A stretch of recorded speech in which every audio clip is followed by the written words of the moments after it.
Welcome, everyone, to the T-Rap Show with your host, Trapper Goldsmith, where we showcase elite athletes and sport individuals with their inspiring stories and rise to glory in their pursuit of everlasting greatness. Today, we have the immense pleasure of having Aaron Volpatti, a retired NHL player turned author and successful mental training coach. I'm telling you, you're in for a treat today with a successful career in the NHL, but also an inspirational story about overcoming adversity. He has become a sought-after expert in mental training and guiding athletes to unlock their full potential and achieve their goals. Like myself, his unique perspective as a former professional athlete allows him to connect with his clients, I believe, on a deeper level, providing them with the tools and strategies they need to succeed in their sport and life. With a focus on mindset, resilience, and self-belief that we're going to really dive deep in today, Aaron is empowering athletes to overcome obstacles, stay motivated, and perform at their very best. If you haven't read his book yet, Fighter, I highly recommend getting it. We'll put a link to the Amazon link in the description. Not just if you're an athlete, but also looking for a story to move and inspire you. So, Aaron, welcome, man. Trapper, thanks for having me, man. That intro was next level. Appreciate it. Happy to be here. I'm not gonna lie, man. I been listening to your audiobook as I drive to work, but then I always have to buy a hard copy because I like to read at night, and then I'm nerdy. Like I tab things and highlight and do all that fun stuff. But I feel like I've known you for forever, man. Your story, it like brought me to tears. It made me laugh. It was a love story, like all of it combined. Man, I just, first of all, I want to commend you on what you've accomplished, you know, the adversity you've overcome, your attitude, the new book, you have a beautiful family. All of it, man. Really, congratulations. Yeah, thank you. I really appreciate it. The impact has definitely been felt with the book. And, you know, I knew, you know, my story is a little bit of a crazy one, I guess you could say. And so it's always been this side project, but yeah, really the thing is no one knew about the real story, right? And, you know, right. as a man, especially in hockey, we're not taught to just open up and lay it all out there, right? So that was a challenge for me, and I did that. And yeah, even my family and close friends are like, wow, I just had no idea of, I mean, as far as everyone was concerned, like, you know, my buddies like, Patty got burnt and, you know, he recovered and he made it. It's right. Like, well, no, there's a lot more to it. Yeah. Right. And I just never told anyone about it. So the feedbacks and impact has been really good. And like you said, it's there's a lot of different emotions in the journey, right? It's not just a hockey book, really. There's a lot more to it. So yeah. And I mean we'll dive deep into when getting to the NHL, but I mean, did you ever think you'd be where you are now with everything you've gone through and achieved now when you were a kid playing the BC Hockey League? No, not at the moment, because I made the mistake. I just talked about this in a talk I had last week with a big group of, you know, I made the mistake that most of us make. And that is, you know, putting governors on those dreams and really, you know, chipping away at what that dream should look like, because I wasn't really that good. So every kid, you know, playing hockey at least dreams of playing in the NHL. You know, when I started realizing around probably like 13, 14, like that's not going to happen. Like I didn't want to be naive. I was a pretty good player in Revelstoke, very above average, but you know, it's Revelstoke. We had like 10 people on our team every year. Like, yeah, I grew up in small town BC as well.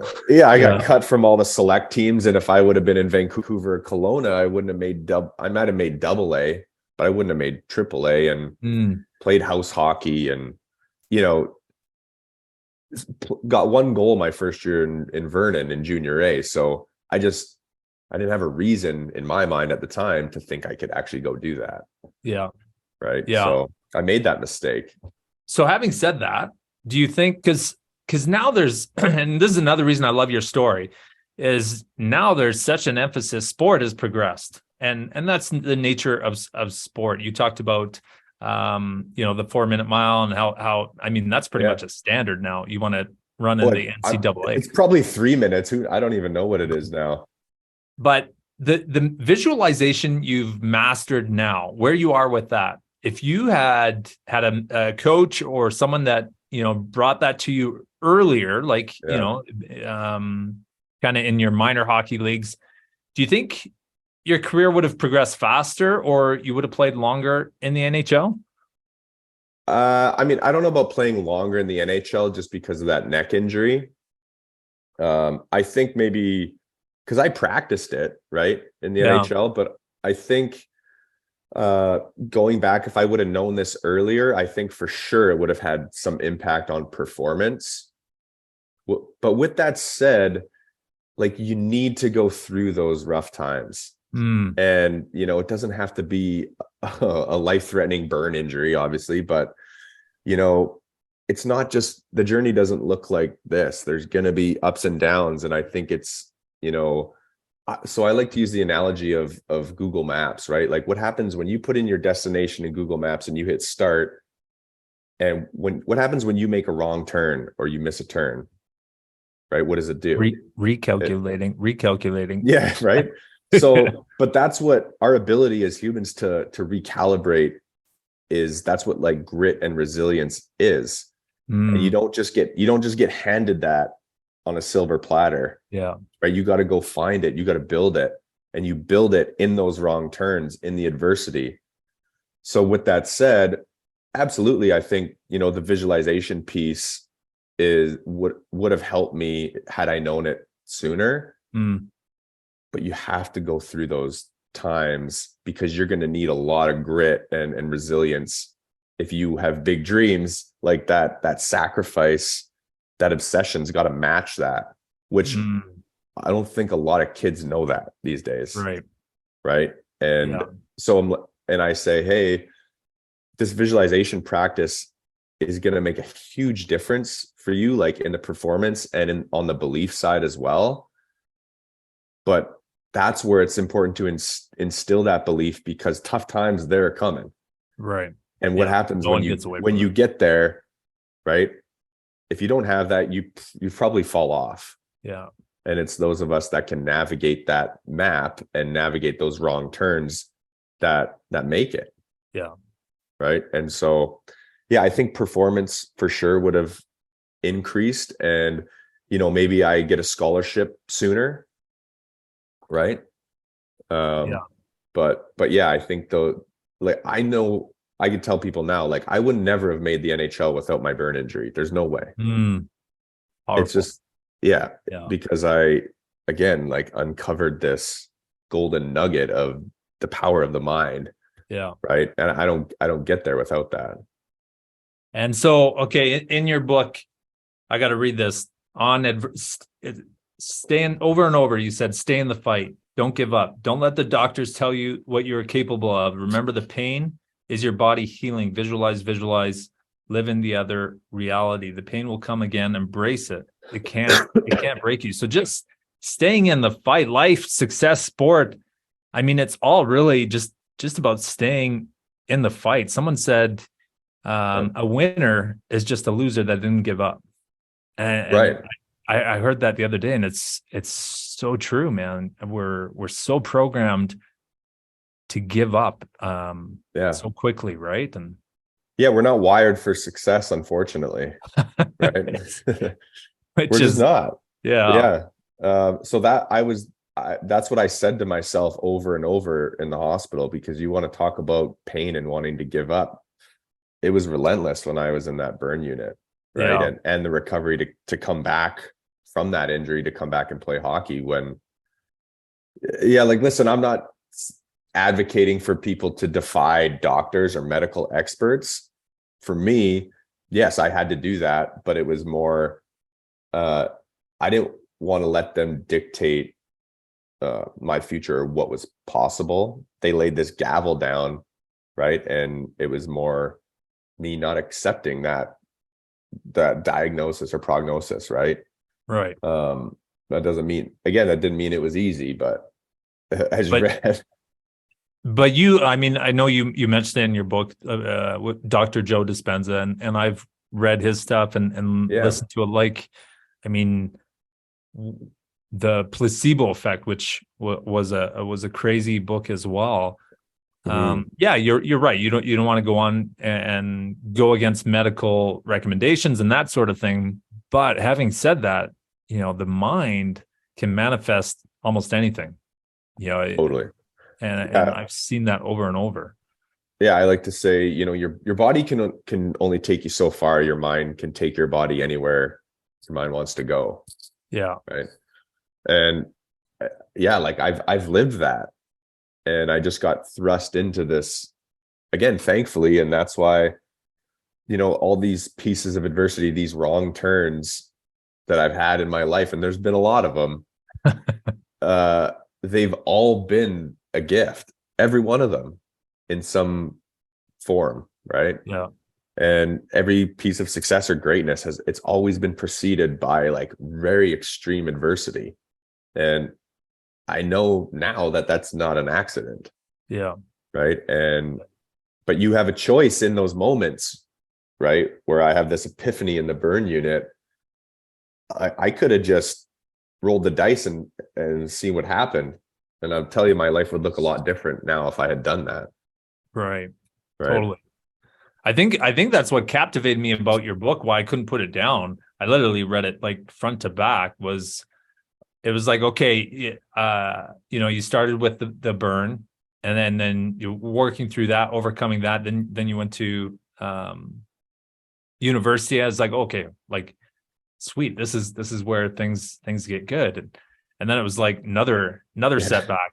And then you get to the NHL, and I was like, okay, well, this is where he's going to take off, and then another setback and an injury, and then it was Claire was in the hospital, and then Yeah. Michelle was. And it was like, holy shit, and you Yeah. realize like life happens like that, but it's Yeah. everybody's your story is what's so powerful, and that adversity, like you said, that's the secret ingredient. It is. Yeah. And again, you don't think that in the shit when you're in it. Yeah. Right. Yeah. And but yeah, now I reflect back, and it was just like, yeah, wow, I'm so again, it's tough to say thankful that like someone in my family ends up in a hospital, obviously, right? Yeah. But it's almost like it's happened for a reason, and to where I am now, like there is some form of being thankful Yeah. for everything, and that the journey that has led me here. Yeah. Right. And yeah, there's been some rough times. I had Kurt Meinard on, who competed in the Paralympics. He was in an electrical accident that he lost his whole arm, and just about like he said the same thing. Like he wouldn't be where he was without an injury. If I Yeah. hadn't been diagnosed with a critical illness and spent my 60 days in the hospital, I don't think I'd be where I am today and as successful as I've been in business. And you really see a gap there, Aaron, where individuals, athletes use that to catapult them, and then others use it to slip into depression or other states like that where they go less. What do you think is that trigger there that really allows someone to hey, this is adversity, I'm going to be stronger, I'm going to come out of this and be better, to opposed to just wallowing in their own self-pity and Yeah. coming down from that? I like to think those are like forks in the road, right? When you have those moments of extreme adversity, it's a fork in the road. There's two choices to make, right? It's like you said, wallow in the self-pity, which I did that, right? Right. I think everyone, like, initially you're like initially you can do and that, right? But then there's the other choice, right? Of so you always have the choice of okay, what's next here? Where do I go? Right. And for me, it all comes down to, I think purpose is a huge one, Mm, and holding on to that dream. right. Right. And that's Yeah. where that's where the visualization piece for me, it cultivated both of those things. Right. So Yeah. that for me, my dream was the NCAA. And then later the NHL. Wasn't always the NHL, right? As Yeah. you read. And like I had such a deep rooted purpose of and protection of that dream that I said no to that. The doctors telling me I couldn't play anymore. Like what I said, what I'm hearing is you're telling me it's going to hurt too much, is Right. basically what I'm hearing. And it hurt a lot. Yeah. I can't imagine some of the pain But you were in. that, I was willing to go down that road. Right. And there Yeah. were days where I wanted to give up on every day at some point. Right. But that that purpose for me was protecting the dream and proving these people wrong and myself right of what I Mm, was capable of. yeah. And I was going to see that through. I mean, my mindset really was like I was willing to die before giving up. I really was. Right. Right. And when you have something like a purpose and that deeply rooted in you, nothing can stand in your way. Yeah. Right. Yeah. So for me, that was a huge piece. So you had a client, I read in there, they picture walking out onto the ice and then they high five their younger self. And that's kind of their Yeah, that was a really visualization good piece. one. That was Yeah. a good So one. let me ask you, what if you could go back, talk to your younger self, what would you tell him? I would probably say, don't be scared of the darkness. Hmm. Embrace that. Yeah. It's not going to seem like it in the moment, but there's gold in there. Yeah. Yeah, 100%. because again, you don't think that in those moments, right? Yeah. You talked about a defining moment where you were just like, F it. I'm gonna play in the NHL. And you kind of came to that realization and that decision. Aaron, how much do you think success, whether it's in sport or business, comes down to making that decision right there? How much does that play a role in it? I think it's huge. Hmm. Yeah, it's so there's a difference between like obsession and sustained obsession. I don't know if you've, kind of heard of those terms specifically, but like anyone can get obsessed with something, Right. but if you've actually made that choice or your subconscious Right. knows, Or you're just saying it. or you're just saying it. Is Yeah. it fluff? Right. Yeah. If it's not fluff and you truly make that choice, then I think it's all about that. Hmm. It's such a huge piece. Yeah. Right. Like the moment I made that choice, and the reason I hadn't made it earlier is because, as you read, I was just young and naive and I didn't have the wherewithal, at 24 years old to think, hey, dummy, like what you've been doing these last few years, we might be leaving a little bit off the table here. Yeah. Right. I didn't think that. And I had these little carrots dangling along that journey, along my path, over here. And I had this talk with my coach, who said, hey, I think you should maybe like think about pro hockey here. And it was kind of like, I was like, what? Why? I never thought about that. Yeah. Right. And for me, it was all about that choice. So in the burn unit, it was that choice. And then years later at 24, it was that choice. And right away, it just cultivated that trust and belief that I would do that. Hmm. Right. And the Yeah. visualization practice every day just built that up stronger and stronger. So go back to like the Google Maps reference. It wasn't a matter of if for me at any point. It was never a matter of if. Right. Yeah. It was when, right? Yeah. And same thing with goals. Like when I work with my clients, I say goals are hokey, right? Yeah, Because I know you said that in the book. I liked it. I think it's different. Like if you're talking about business, those targets and goals I think can live differently, Hmm. right? If you're talking about a personal, dream, or say as an athlete, Yeah, the way you frame that in your mind, if it's just because everyone writes down goals and you're taught to think positive, it right. doesn't work. It doesn't Yeah, work. yeah, Really, so the way that it lives in your mind, as it's when, not if, and I'm going to have that mindset, like I'm going here no matter what. right. And that's not to say, again, we can't predict the future. I would agree, right? But you can greatly influence and shape the future with visualization and how you think, right?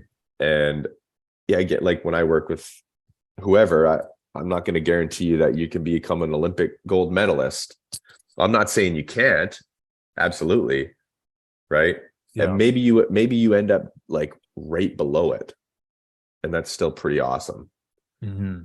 right? But it's more just, don't discount, what you're capable of, which, we do as humans.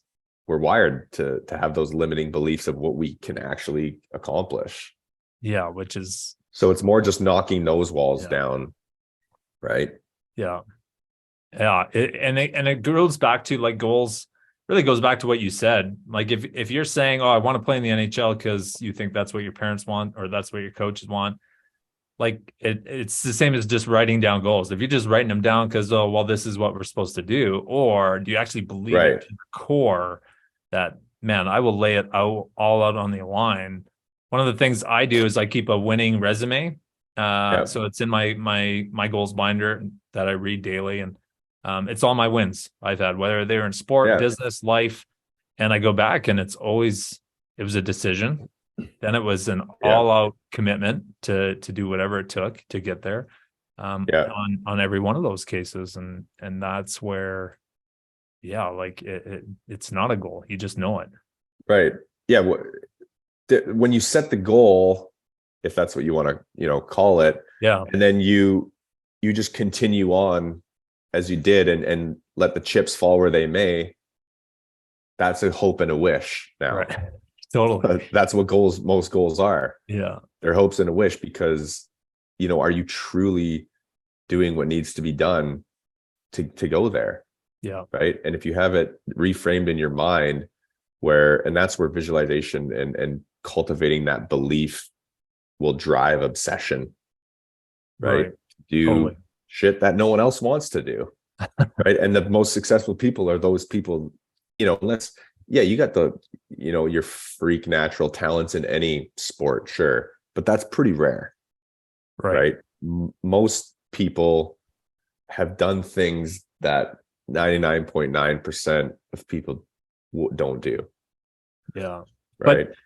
But even the freaking talent, like But they I mean, work on you've their been to the game. show, you know it. I remember I played with some big names, and like me on a good day, them on a good day, we hit the ball the same. Mhm. But it was like, man, they hit a bad shot, they have a bad tournament, they have a bad month. It didn't even phase them. Like they didn't really care. They were like, I'm gonna win a Masters, I'm gonna win a major, and I'm probably gonna have 20 PGA Tour wins. Like they just, so what? That really means nothing if I don't play well Yeah. at the Phoenix Open. They could care less. Yeah. Where I would get in my head and be like, okay, bad tournament. Like, so that belief just to the core Yeah. was the biggest thing I seen separate elite athletes from, I mean, talent only gets you so far. I mean, you look at Yeah. Connor Bedard, right? So Yeah. they want, the Canadian team won. Well, the lights are out, the stadium's out. Who's out on the ice still practicing hitting pucks? It was Connor. Like Yeah. there's no, talent gets you so far, and then it's that grit like you talked about. Yeah. I think you really hit the nail on the head there with, that dream or that guiding star, right? And when you have such a deep seated sense of belief in that you're going to go there, then it just starts becoming this versus all these roller coaster ups and downs that most of us are so focused on the outcomes of the daily task or Yeah. the daily practice or game, where that just starts to become, a smoother ride, I guess. Yeah. And again, that's not to say you're not going to go through like a larger down or up for sure, right? But Totally. when you can see that guiding star every day, and you can almost like transport yourself into that reality and live as that person, Mm. you start only caring about that, right? Where the Yeah. the small outcomes start to matter less, like you just Mm. said, right? Yeah. And you can cultivate that with the mind, right? And have that trust in the journey, right? And so Yeah. when you make a mistake, and that's a huge thing that, especially like my younger clients, these kids grow up in a different world. Mm. And if they make a mistake, like the world's over, everything's over. Right. And it's Totally. like, Totally. well, but that's because you're so consumed about not making the mistake, and you've practiced it in your head so many times, Yeah. right? Which Yeah. is a big problem. But more just trusting, because you don't have that belief that you can do that. So we need to knock those walls down, because the more you can, cultivate that, the less the mistake matters in the day Mm. to day, right? Because it's just, you're so laser focused on the big picture, Right. right? That the smaller things doesn't phase you anymore. So some tangibles for our listeners and viewers. Let's say, and I have boys. I have twin boys. They're 12. Oh, you have twins, nice. Yeah, yeah, which is great. Which means one hockey practice, one hockey game. Yeah. I don't know if they'll be the Sedin twins, but they definitely love the game. And so Finn comes to you. He says, "Dad, I want to play in the NHL, just like you did." He's already doing that. What do you tell him? How do you coach him? How do you help So, him with adversity? well, first of all, I tread lightly because he's only 7. Mm-hmm.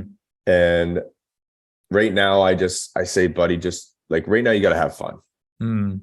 And I think that's a whole other conversation that we could have, is how, especially hockey in Canada, is it's so crazy so early. Mm-hmm. And I don't, oh, sorry, 1 second. I got a call coming in. I seen a 9-year-old on YouTube, and he's like on this balancing, and he's just the puck's going back and forth. And he's 9, and I'm like, it's Yeah, crazy. I don't, again, it's such a fine balance of, because when I was a young kid, I would go like shoot. My dad would bring me these like wooden pucks home that he made at his work, and I would just blast those things all day. Yeah, And like, I think that's fine, but it's, because you're not on, sorry, this phone's going off. You're not on the ice every day. right. Right. So my point is I'm trying to tread lightly, because I don't want him to fall into the trap that I see a lot, where, these kids turn 17, 18, and they got all the talent in the world, and they're kind of like, man, I'm just done. Burnt. I'm burnt out. Mm.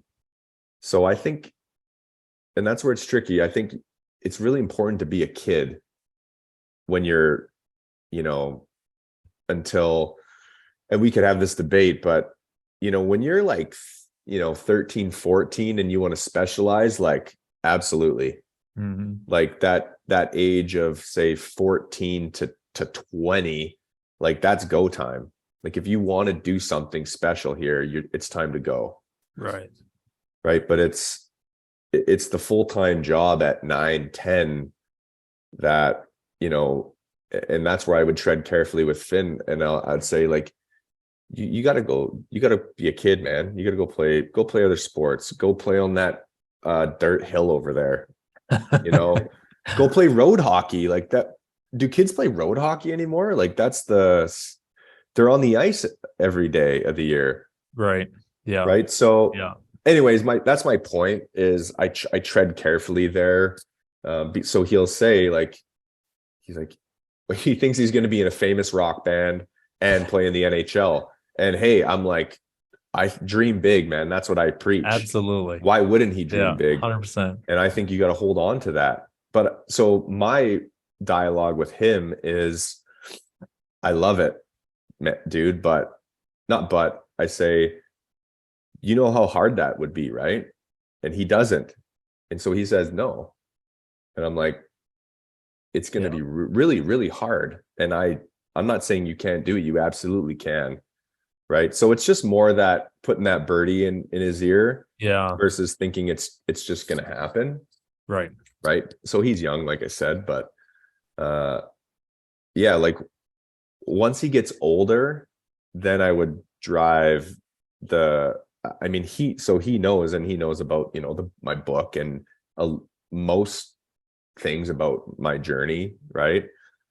And when he, so he knows now that he's like, he'll tell me, so you made it because like you worked hard, right? And I'm like, absolutely. They start figuring that out. He starts figuring that out, but then he'll test me and he'll go, but like there must have been some guys that worked harder than you. And I'm like, dude, I'm telling you that there isn't. Right? Like, I'm like, there's no way. That's why I made it. I mean, because of the discovery of the power of the mind and where that got me, but that drove me, especially that senior year at Brown. There's no way that anyone in the NCAA put in that work that I did. Yeah. There's just no way. So, and so that's what I tell him. And right. And same thing, like, so he's a really good drummer and there's something there, and he's got some talent there, and we like rock out, and it's great. I love it. And but I tell him like, hey, if you ever make it big, don't forget about your dad. I want to be in the band too. Yeah. backup singer. Yeah. But yeah, it's more the dialogue of, yeah, this talent is great. And if you eventually, again, like when he gets a little bit older, if you want to do something, then the guys that make it are the guys that they're practicing for hours and hours a day. Yeah. So again, like you said, that talent, it only gets you so far. And so that's more the dialogue I have with them. That was a really long-winded answer, but no, it's good, man. There's a couple of things I just so well, my boys have told me they're going to drive Lamborghinis. One's green, one's yellow. I'm like, cool, dude. Where are you going to live? With you and mom. What do you mean where we're going to live? I'm like, so you can drive Lamborghinis. You're buying the Lamborghini. Oh man. But you talked about burnout. So this is crazy. And I want to dive a little deeper into this because what you went through, if anyone's going to burn out, you should have burnt out, from like overcoming burns to, setback to injury to constant pain. I've lived with chronic pain, and like, that's just something that wears on you mentally. It's like every freaking day. So like, how does that burnout happen? Especially, for someone like you that really focuses on the mental side. How can someone like you put in more time, work harder, overcome more adversity than anyone? And another kid hits 19, they're like, I'm burnt. Yeah. Again, I think it's for me, it was all about cultivating that, well, making the choice, right? And then cultivating that belief. It really just all came down to that belief that I was going there, where, again, I think going back to the goals thing, I think the people that burn out when things get hard, they don't have that belief. So that's the difference, right? Yeah. And they're more letting the chips fall where they may. Like in my mind, that was never my mindset. I was never just seeing what happened. It was like, no, I'm going here and no one can stop me. Yeah. Right. So with that said, like when I was a kid, I didn't play hockey all year round, right? It was different times back then. And I know it's different now, but when it was go time for me, like, I had lots. Yeah. But even before the burn, right? Like, cause I was trying to get a scholarship when I, went to play junior hockey. But, from the age of say 5 to 13, like we played hockey 6 months of the year, and then we were kids. Right. And so we got a lot left in the tank at 15, 16, where, some of the kids, they've been on the ice every single day of the year for, 6 years at that point. Right. Right. And again, it's so tricky now because, I understand that if you don't do that, you fall behind, but there is an element of the cream rises to the top and going at the right time. Mm-hmm. Right. I don't think it's not go time at 10. Right. You need to be a kid too. Yeah. Right. And it's more just if you really love hockey, you want to play in the NHL and you're obsessed, I absolutely support that. Right. Yeah. But it's more, again, like if Finn came to me at that age, I'd be like, you got to put your skates away for the summer, dude. Like, you're not allowed on the ice. Right. And I say that now, and I hope because people have asked me that, well, what happens if he's really good at 10? And that's what I believe, and I'd like to think maybe I'm being naive and all the parents are just like, just wait. But no, man, that's what I believe right now. Like, go play road hockey. Right. You can develop a lot of skills with that too. Totally. And so I think, it's funny now. I've talked to a few people and coaches when the kids get older, and so hockey specifically, when we go do like a dry land thing, like I'll be like, hey, can you pass me that ball? And the kid can't throw a ball, or he can't kick a ball. Right. Yeah. So they have no other skills. Right. And we know that it's better for development if you do other things and practice other sports and, again, be a kid. But I mean, we're that's a little bit off track. But it's a whole other topic that we could talk about forever, I'm sure. But it really comes down to, like, we think and maybe this is more parents that haven't played professionally. They missed out on their dreams or whatever. And that's a problem too, right? Controversy, but like you and I know what it takes to get to a professional level. I had my pro card for 10 years. Yeah. It's less of the parent and more of the kid. Like you think of Gretzky, his parents had to drag him off the ice. You think of Tiger Woods, like his parents literally had to drag him. Yes, they supported it. Yes, they gave him all the tools and they were all in 100%. Yeah. But that level, really, your parents weren't dragging you from the hospital. Hey man, you got it. No, that was a decision you made. Yeah. Right? It all has to come from you. Absolutely. Yeah. Totally. And I think that's where most parents get it. We want them great things. And I've always been direct with my boys. Like, listen, hey, you want to play in the NHL? 100%. I can get you there. But that's a totally different commitment from dad. It's a totally different commitment from you. You can't put in the work for them. Exactly. Right? Yeah. It's so true. Yeah. And again, it's more just the dialogue of understanding how hard that's going to be. Mm-hmm. Because guess what? You and 10 million kids, and I mean, I don't know the number, but a lot of kids have the same dream. And if you want to talk about now around the whole world, I mean, put a number on that one. Yeah. So what's the difference between you and 100 million kids? Right?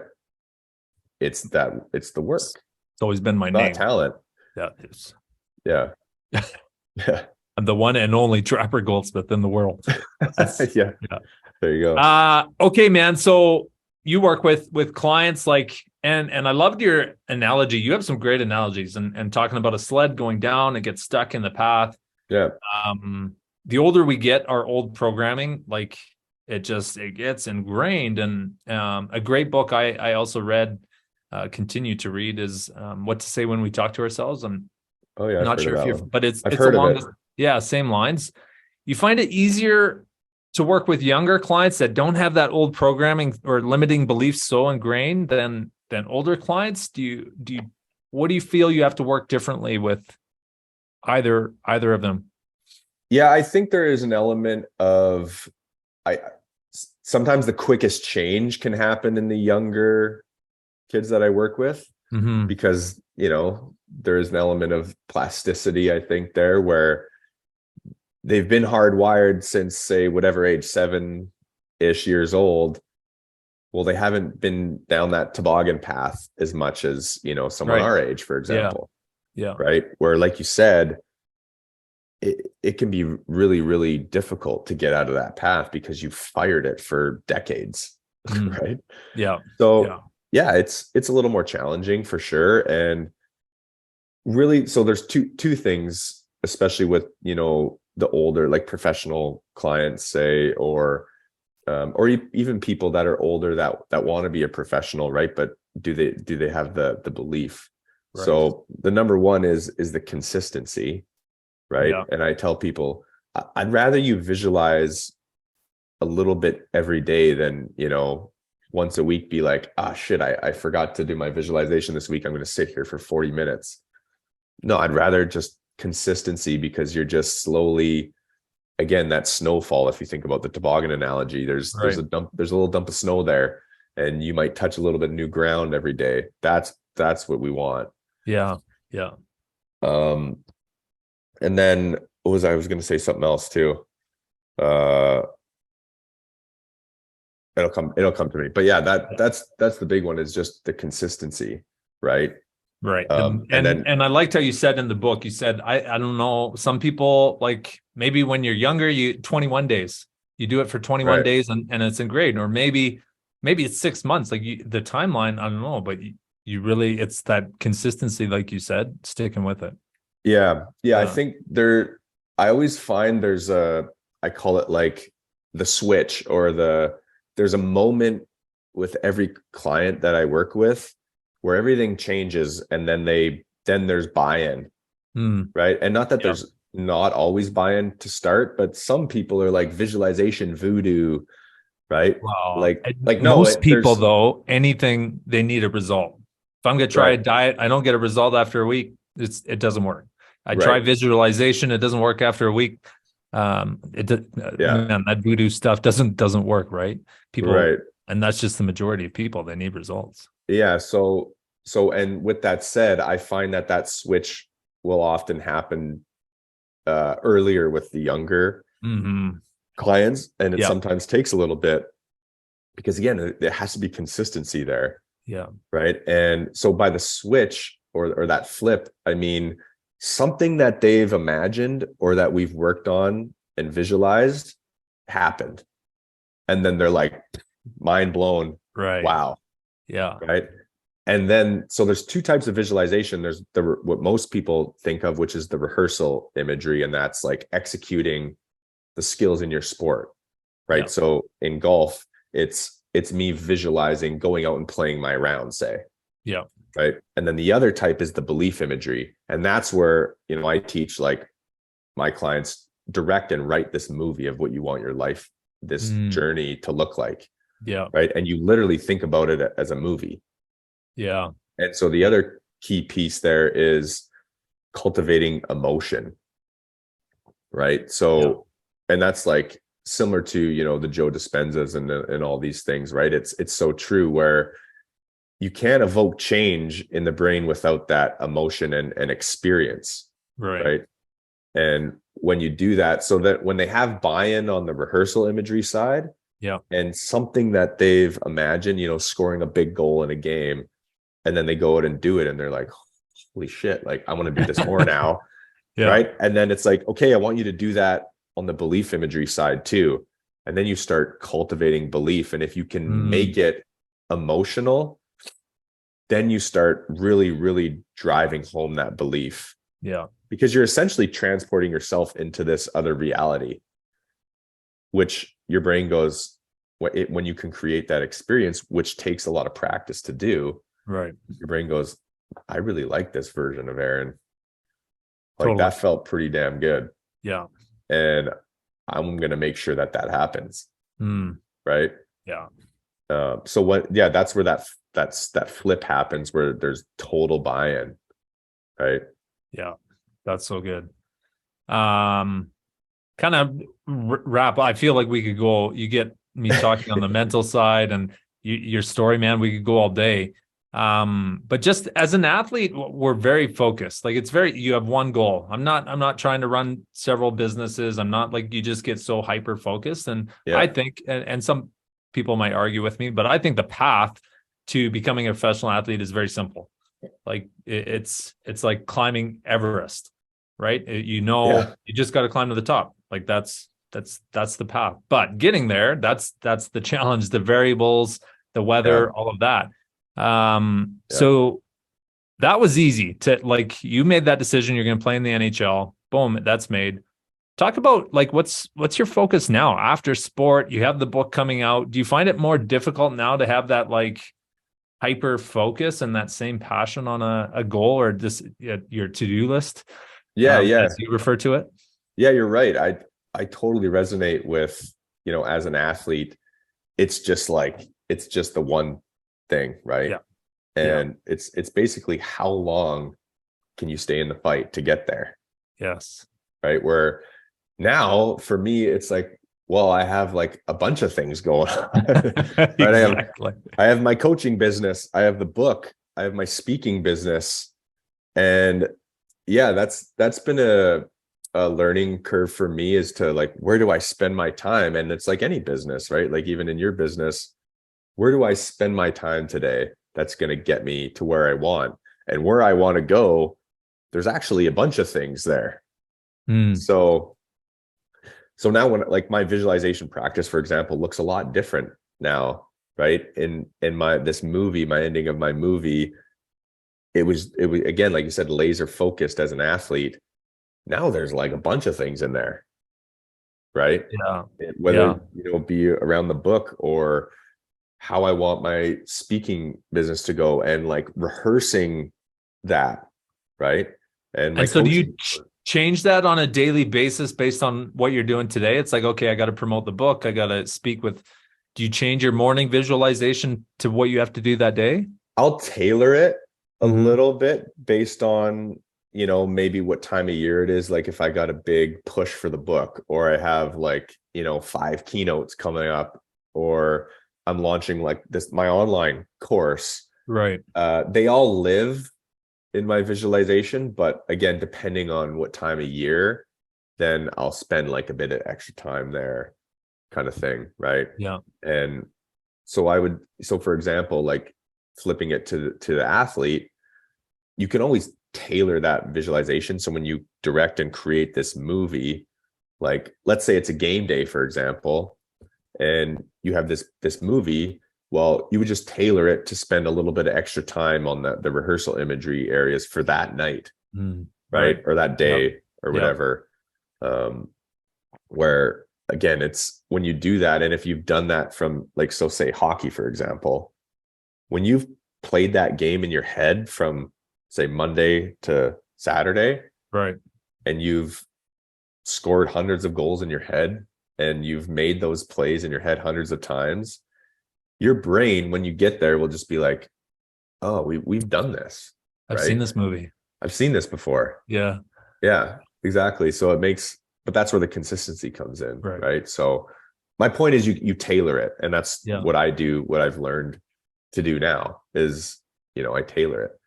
Nice. If my wife and I are going through a rough patch, or whatever it is in the personal life with my dad, I'll just spend a little bit of time there, but more like imagine the guiding star. Like, what do I want my life to look like? And this is now just becomes a little blip and a bump instead of this big thing. Right. So it just instantly brings you back down. Yeah. So I tailor it, is basically the answer.